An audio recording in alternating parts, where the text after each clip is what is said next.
Our trip to Ayutthaya really brought us in touch with the ancient glory of old Siam, and it also reminded us of historical Thai cooking techniques. I'm Thomas Robson, and this is Entree to Asia.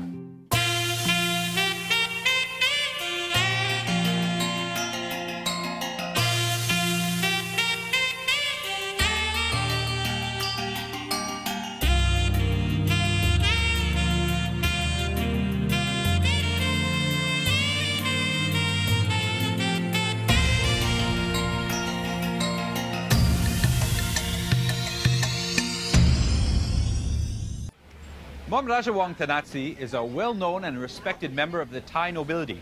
Luckily for us, his passion is food. As both a gourmet and a critic, he uses the image of a humble rice bowl as his seal of approval for worthy chefs and businesses. Traveling about Thailand and the world, Mr. Thanatsi lives to taste and discover all he can about good food. When he gets back home, he shares his observations via his television show across Thailand.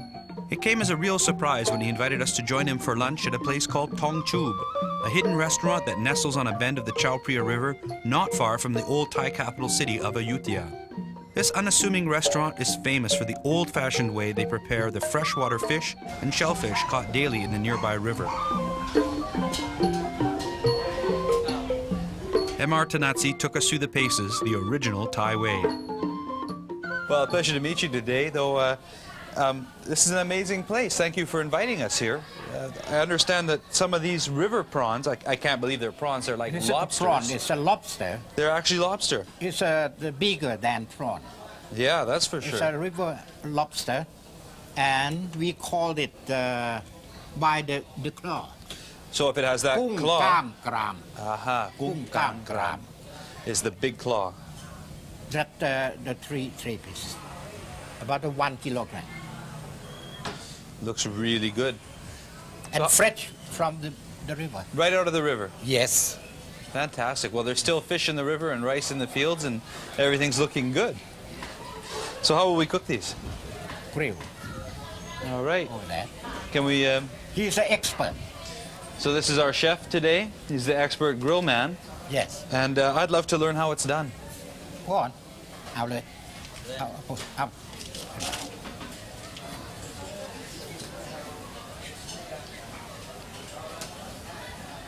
That's the old way to grill the lobster, in the old way. So controlling the heat of the fire with the ashes. The ashes. It's very important. So then it's a slow, careful heat, not too fast. Not too fast. 10 minutes. Each side or total? The total. Total time, 10 minutes.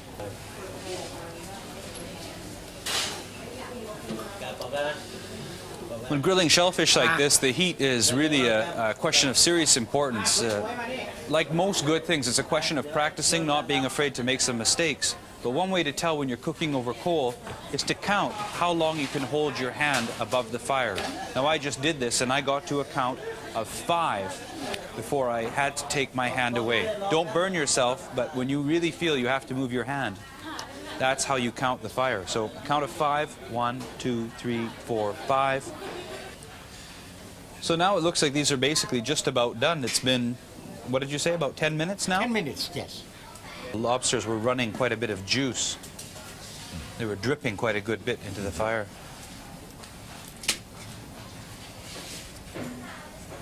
And then brought off the fire.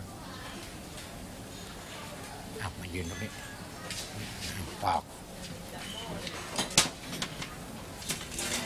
Have you ever wondered how to peel a fresh river lobster? Yes. Here we are.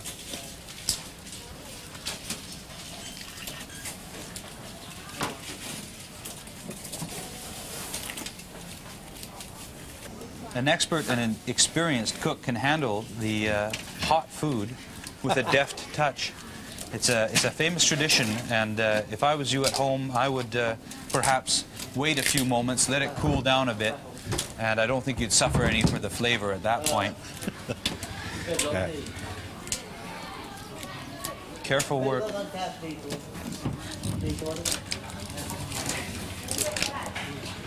They're so big, it's just unbelievable.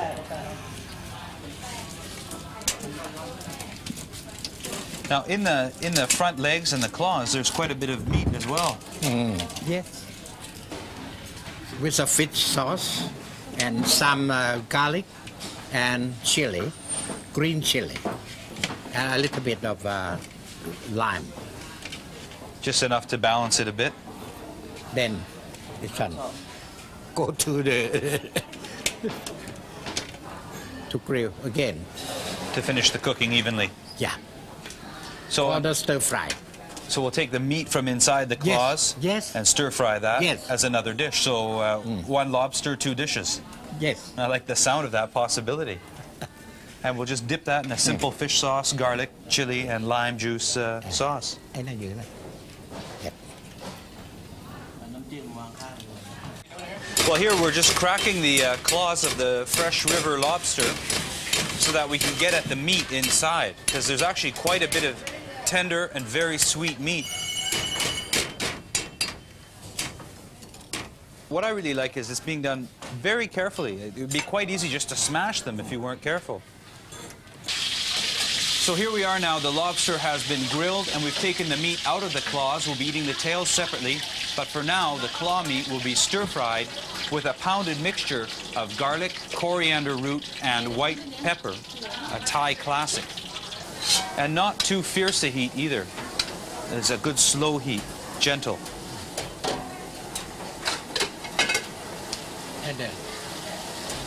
And a little, okay, a little bit of fresh vegetables, some chilies. My pakanai.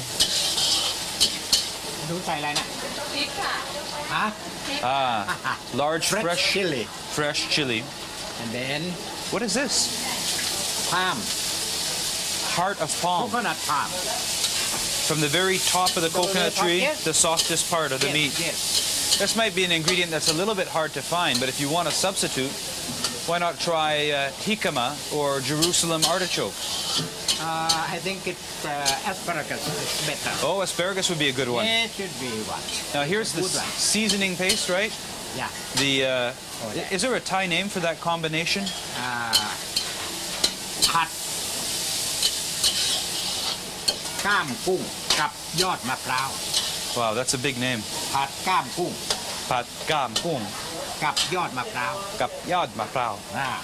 So the crab claws stirred with the garlic, coriander, and pepper paste, with chilies and fresh chilies. And what is ma prao? มะพร้าว is a coconut.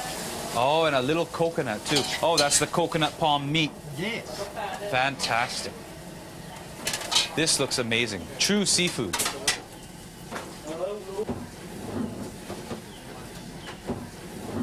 So now for another dish here, we're looking at a version of tom yam, but one quite different than any I've seen before. We have the pla ma, which is the horsefish. It's a kind of a large carp, comes right out of the river, and it's going to be boiled with stock. A little bit of flavor, a little bit of fish sauce and sugar and so on. And no sugar. No sugar this time. And this one, very important. Now this is swordgrass, and perhaps we can see a little bit here the sharp edge. It actually feels like thorns, but it's not, and it has a very unique flavor. This is something you can find in a lot of Vietnamese and Lao style stores. Yes. Otherwise you could substitute regular coriander. Yeah. Excellent. And then to complete the flavor profile, here's a mixture of green chili inside, the red dry chili fried on top. Well, let's see how it goes together then. I'm looking forward to this. So a little bit of clear chicken stock, no vegetables, just the chicken meat. Bring this to a boil. And ready to go here, this is a restaurant with good mise en place. To the stock and the fish will be added some, looks like to me, lemongrass and lime leaves, the kaffir lime leaves. On the side, it looks like will they be using any mushroom too? Oh, yes. So the fresh straw mushroom. Fresh straw mushrooms will go in, and they're also an important aspect of a traditional tom yam.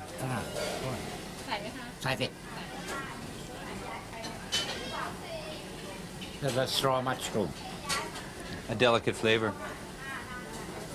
An important thing to note is that the stock started out already warm, so you're not boiling hot, but neither is the stock cold. So if you're thinking about doing this at home, remember, get that stock simmering first, then the fish, and then raise the heat. Now the season with lime,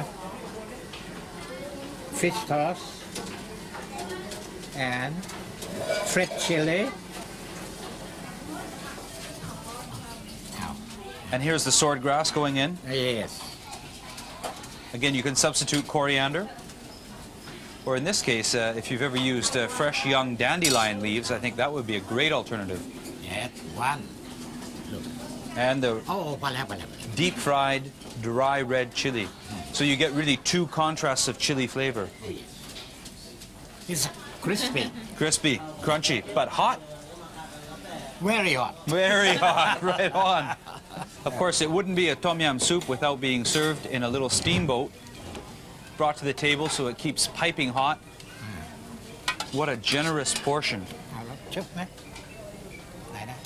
We saw this fish coming in from the river no more than 15 minutes ago, and now it's in our soup pot. This is an experience like, I don't know where you could have such a good experience with food, but I'm glad we're in Thailand to do it. Hopefully we can recreate some of these flavors back at home. Well, we've done a lot of riverside dining, and I think that's truly one aspect of Thai culture that is hard to surpass. But we've really been surprised here at this pleasant restaurant. I'm going to dip the fresh river prawn that's been grilled into the nam jim, a lovely hot sauce made with fish sauce, fresh green chilies, a little bit of lime juice, pinch of sugar.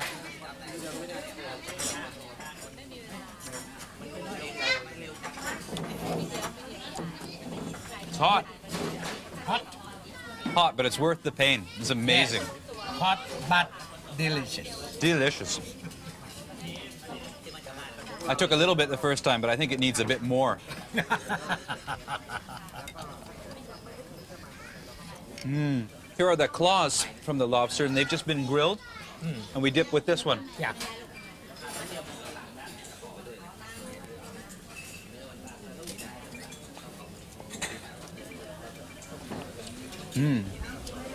Sweet. The river lobster, the claw just dipped into a plain fish sauce. The meat is sweet and tender, incredibly delicious. I can't wait to see what it's like stir-fried. Shall we try? Get one. Stir-fried. Yeah. I always feel greedy at this point, but I think it's a very pleasant kind of greediness.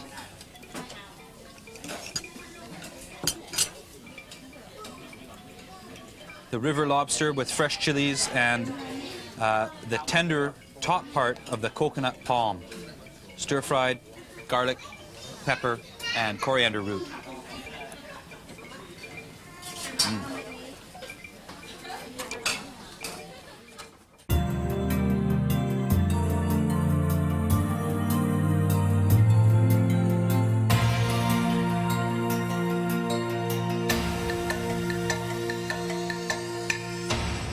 Tadatsi was really eager to share with us aspects of historical Thai cuisine to help us understand where Thai cuisine is coming and where it's going. And here today I have a dish that has its roots in history and its leaves in the future. It's a dish called Bami Song Kruang Gai Ob. And what that means is noodles with twice cooked chicken. It's a wonderful sort of casserole soup dish. It's smashing. The basis of this dish is a marinade, and one made with coriander roots. Here I have some coriander roots, and I've just trimmed off the leaves and so on, and this is the part that you need here. What's important about coriander root is it keeps the coriander flavor. You can use it in a marinade. The leaves aren't sticking onto food there to burn or to discolor as the food is marinating. But I have some here already chopped up. I'm going to put them in the mortar and pestle with a scant half teaspoon of coarse salt. Now, coarse salt and the mortar and pestle always go together. The coarse salt helps to pound and break up the fibers. Actually, the crystals cut the fibers, and the salt itself draws out the juices.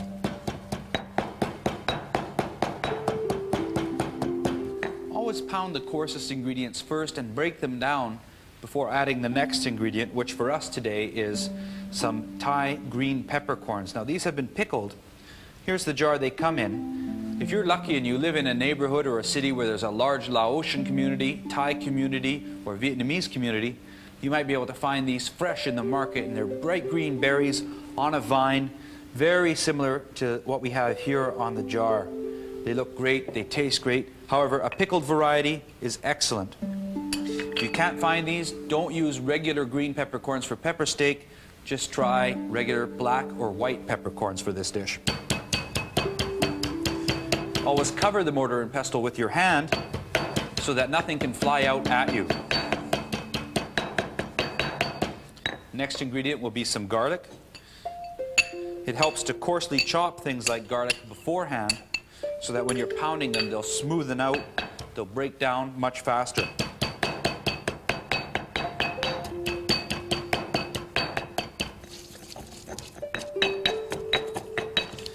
This has an amazing fragrance, and it's an old-style seasoning paste. Notice there's no chilies, there's no additional ingredients, just a few basic aromatics. It harkens back to the old days in Thailand, maybe all the way back to Ayutthaya. So now we'll take this paste and we'll add a few other ingredients to it so that we can marinate the chicken. Stay. Here we go. Into a bowl.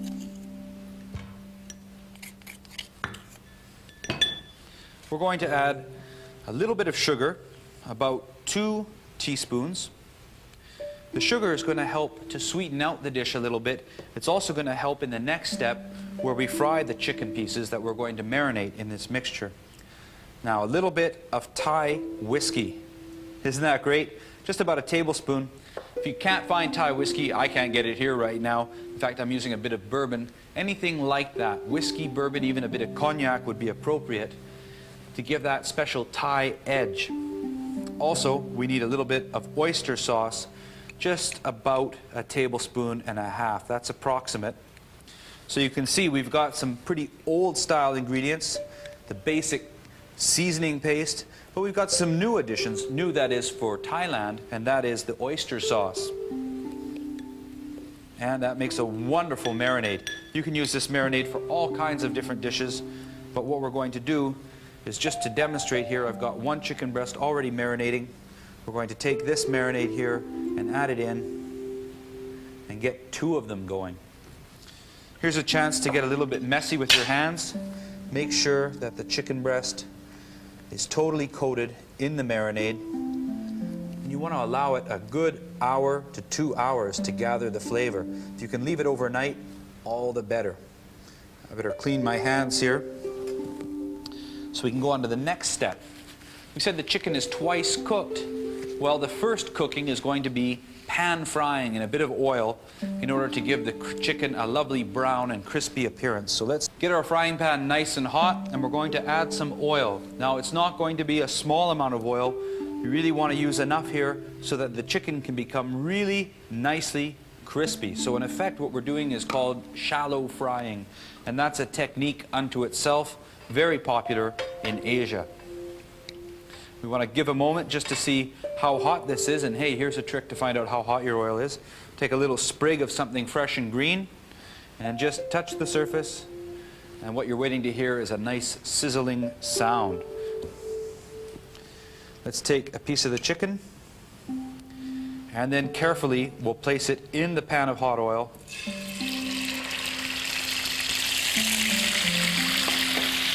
Nice and hot. We'll use our spatter screen while we pick up the next piece. This is a job that a nice cast iron stove is really wonderful for. Cast iron stove? Sorry, I think I'm in pioneer times. Cast iron skillet. And we'll just tidy up around here carefully, keeping in mind we're working with a gas fire. Don't bring your cloth or your paper too close to the flame. These little tabletop cookers are quite wonderful, and they give you a great opportunity for cooking with gas at home. If you don't have a gas stove, a little cooker like this is inexpensive, and it provides the heat that's necessary to make this dish wonderful. What we're going to do is allow both sides to brown until they're lovely and crispy, and the whole thing will be aromatic.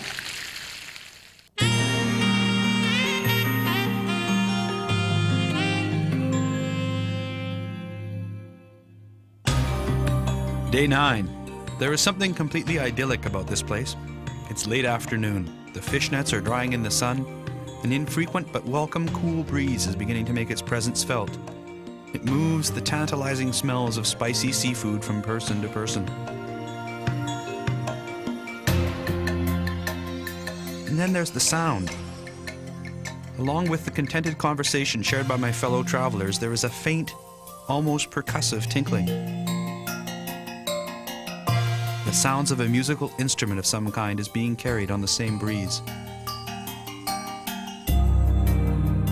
Now I know I'm in Thailand. We have a long bus ride back to the hotel ahead of us, but not just yet. Okay, so now, while the chicken was cooking, I've gotten some other things ready that were quite important. First off, I boiled up some egg noodles. Now let me show you down in front here what I did. I took some wonton noodle. There's the fresh variety that you can find. If you find those, they'll be in your refrigerator section in the produce part of the store.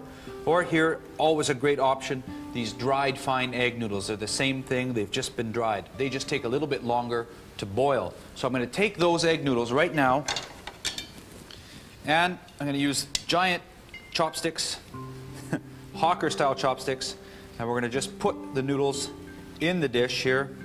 I have some nice little clay pot dishes. You could arrange it in a larger casserole dish if you wished, no problem.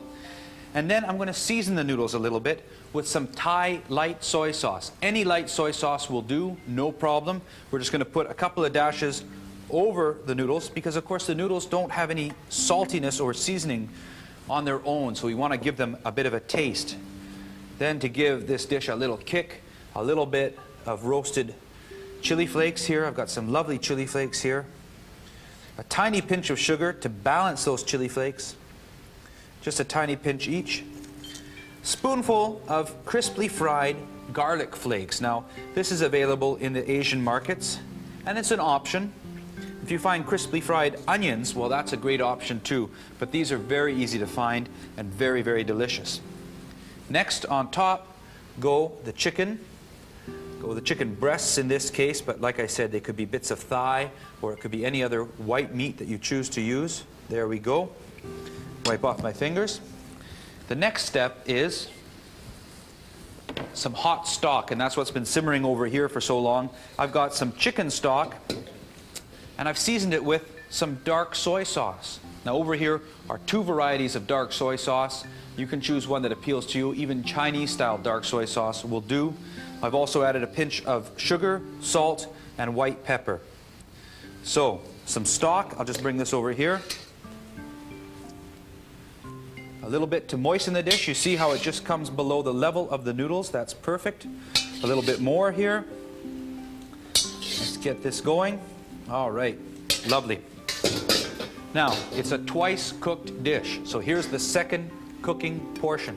Put on the lid on the pan. Put a little pan or your casserole dish onto the stove. Adjust the heat carefully. Bring it to a simmer and cook it for another 5 minutes. It's going to be perfect. After it's simmered, the next step is to garnish it. So let's pretend that this one here has been fully cooked. Here we go.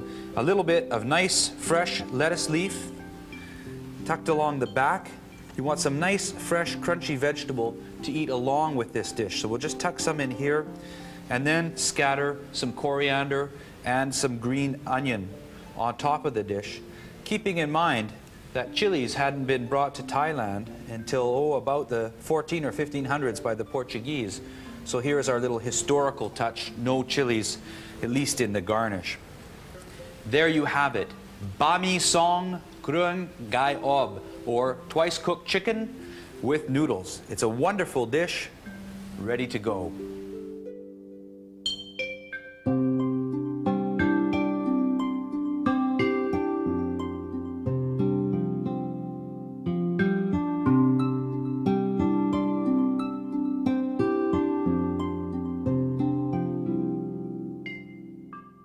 Talking with Mormarachawang Tanatsi, it became apparent that the Thai people are really in touch with their cuisine, and not just the modern aspects, but the ancient ones as well. It seems that the older techniques have simply been added to or elaborated upon, and that's what's kept Thai cuisine so strong, vibrant, and alluring. I'm Thomas Robson, and this was Entree to Asia.